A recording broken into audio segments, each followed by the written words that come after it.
Welcome to the Scientific Montessori podcast, where we translate the latest academic research into Montessori-aligned practices and share insights to make parenting dramatically easier.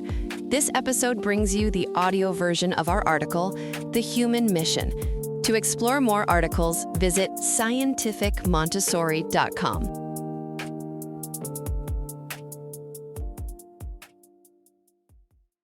Today's topic is hands and work.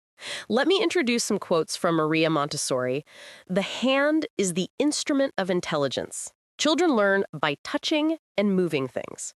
Children play with their hands, come to work with their hands, and through accumulating such experiences, they form their personalities. Children teach us that we must use our hands to continue developing intelligence. Hands and work are important for both mental development and human intelligence. Right. Before we discuss hands and work, I want to define work. What is work? Maria Montessori said it's changing the environment, or creating something supernatural. But I find that a bit hard to understand. That doesn't really say anything. We need to define it more physically. There's a physical definition of work, too.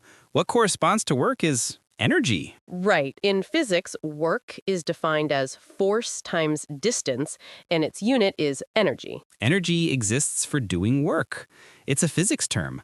What Montessori calls work isn't about earning a living. I think it's physical work. Physical work is, for example, moving an object from here to there, or from a low place to a high place. Energy is used in the form of potential energy, kinetic energy, and so on. And in this universe, no matter how much energy you use, it doesn't decrease. It doesn't decrease and it doesn't increase. The law of conservation of energy. Energy is transformed. What was potential energy here becomes kinetic energy there and does some kind of work. Cosmically, it's like equivalent exchange. Generally, when people say work, they think of it as something to earn a living, but that's the common sense definition in human society. Human civilization has been advancing and getting smarter, but it's still inferior. What do you mean? In a perfectly physical world, earning a living isn't part of it. The compensation for work in nature is different from the human world. Nothing in nature earns a living. Things simply do work. For example, what does this mean for plants? When we say plants, there are trees, grass, all kinds. This is also a human classification. There's a huge tree with grass underneath it. And climbing vines. Right. There are small ones and big ones, and they're all doing work. Each one blooms flowers. Respiration and photosynthesis are also work. This relates to the constructal law, a new law I'm currently studying. Let me introduce it briefly. It's a law of design. Tell me more. It's the law that this world is designed progressing in a certain direction according to physical laws. We call that evolution. What direction is it going? The law says it's progressing toward greater efficiency. What does efficiency mean here? Efficiency means making the flow that flows through you flow even more. So the universe is evolving so that flow flows even more. What does that mean concretely? For example, with plants, you can't see inside a plant, but water flows through it, and oxygen too.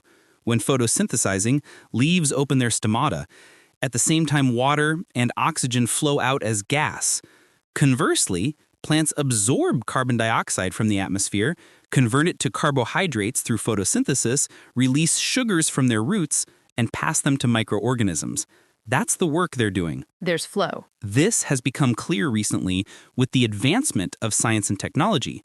Before, we just looked at plants blankly and wondered, why is it here? But thankfully, we can eat them, burn them for warmth, and there's all sorts of uses.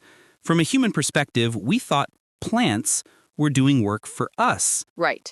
But actually, when science and technology let us see the micro and macro worlds, we find that just by being there, not moving, they're doing work just by existing. And on a macro level, they're increasing the efficiency of Earth's cycles? Not Earth, the universe. In this case, they live on Earth but are doing work for the universe. Why? Because energy isn't conserved per planet. It's conserved across the entire universe. This is what's fascinating about physics. It's amazing. The same laws govern tiny, invisibly tiny microorganisms and worlds far larger than galaxies. Getting back to the topic, in this cosmic evolution, what is humanity's work? What I want to say, and this is a bit of a leap, is that the work given to humanity as intelligent life is to achieve complete understanding of the entire universe. What lies beyond understanding the universe? By understanding the universe, we become able to increase efficiency further. We help nature. I see. We're pushing forward the evolution of the universe. To properly connect this to today's theme, humans have hands. Having hands means we can manipulate our environment. There's also the philosophy of operationalism, the idea that the meaning of a concept comes from how we operate on it. For example, beavers build dams too. They block rivers. Beavers gnaw on big trees, conifers, with their teeth. With their big front teeth. Right, they're rodents, and they gnaw on trees that are still standing. They stop part way so they don't get crushed when it falls. Then at some point, strong wind shakes it and it finally breaks. Then they gnaw it smaller to use. They're forest carpenters. They're called a keystone species. A species that's important for the ecosystem. They have a big impact on rivers and forests. By damming rivers, fish can't swim upstream, which creates habitats for various birds. When water overflows, tributaries form. Water seeps into the soil and vegetation changes. By disturbing the ecosystem like this, they make it more diverse and stable. But for beavers, they're just building their own nests, right? Exactly. Beavers probably aren't thinking, I'm going to improve the forest environment. They want a home, so they fell trees, gather them, build a safe place to sleep, and that becomes a natural dam. And humans are the same? Yes, humans also act on self-interest, drilling for oil, doing things for survival. Once they can ensure their own survival, they scale up for the survival of their community. Sometimes science goes too far and causes environmental destruction. Sometimes we learn from nature, going back and forth in balance, developing like climbing a spiral. So with that human mission in mind, what should we do during ages 0 to 3? Spend time in nature. I thought given this theme, you'd say, use your hands to work in nature. No. If you don't interfere with children in nature, they'll start using their hands on their own. Why is spending time in nature important? Because no matter how hard humans try, what they create can't beat the designs nature produces. Great designers usually come from the countryside. Biological design evolves according to cosmic laws. It's efficient and it's about cooperation, not competition. When you touch a pill bug and wonder why it rolls up, you're sensing those laws.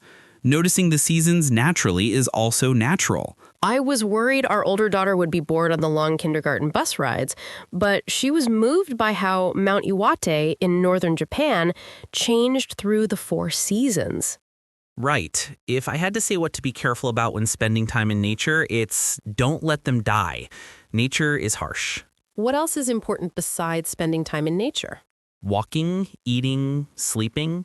As a Montessorian, once children can walk and use their hands, they can do things for themselves and household tasks, so I tend to want to recommend that. But yes, walking is important. Children around 18 months to 2 years who can walk well really walk as if walking is their job.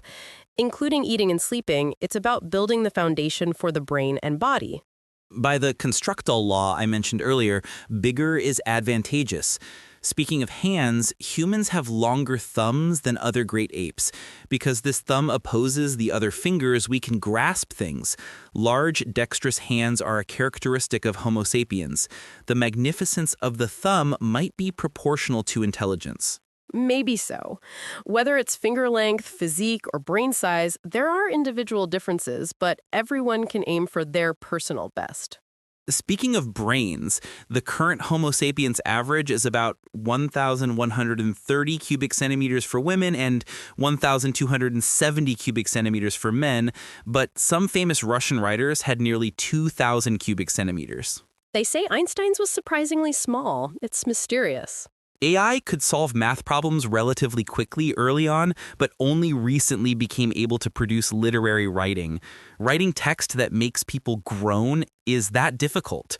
It probably requires thinking about how the world works and how people feel, activating many different parts of a large brain.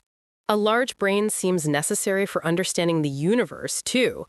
We'll cover eating in a future issue.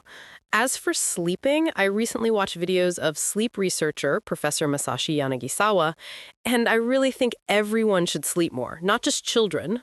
Right. Sleep regularity and quality are important, but securing enough sleep quantity is the top priority. For adults, around 8 hours. For elementary schoolers, about 10 hours. So for ages 0 to 3, it's even more. Children who sleep grow well. There's also research showing differences in hippocampus size based on whether children got enough sleep in early childhood. That's significant. Also, when you get enough sleep, you become more altruistic. Even just 1 hour of sleep deprivation makes people less altruistic. This is evident from charity donations clearly decreasing on the day daylight saving time starts. Religions should let their followers sleep rather than preaching about altruism. Toward humanity's mission of complete understanding of the entire universe, during ages 0 to 3, let's spend time in nature, eat well, walk plenty, and sleep well. With smiles and good spirits.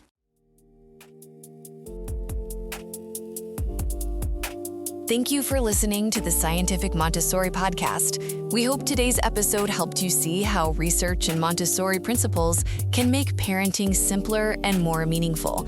For more articles and resources, visit scientificmontessori.com and join us again next time.